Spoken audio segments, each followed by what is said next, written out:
Wir holen uns unser Stück vom Kuchen. Wir picken uns nicht nur die Rosinen aus dem Kuchen. Ach, dick und doof. Aber bitte mit Sahne. Die werden sich jetzt verkrümeln. Unser Plan wird aufgehen. Euer Kuchen ist eine Lüge.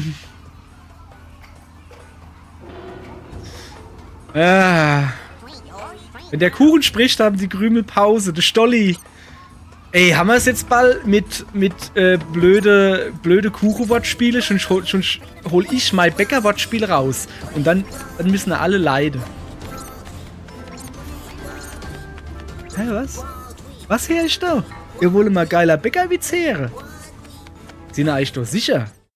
Leider nicht lange später. Ihr Leid, wenn da noch Kuchen-Wortspiel kommt. Wie gesagt, dann bring ich meinen Bäckerwitz.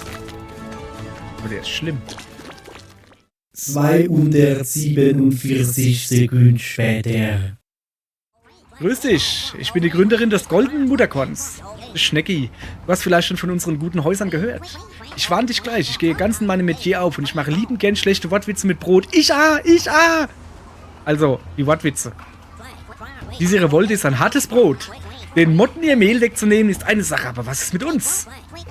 Wie sollen wir unser täglich Brot bekommen? Die nehmen meinen Kunden die Butter vom Brot. Denkt doch mal jemand an die kleinen Leute. Die sollen sich mal verkrümeln mit ihrer Revolte.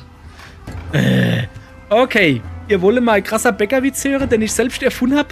Eine einsame Arbeitsstunde? Okay, jetzt kommt der Witz. Aufpasse. Also. Der Hefeteig und der Salzteig treffen sich.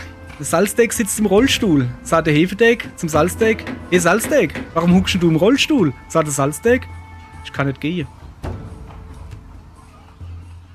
Das war's.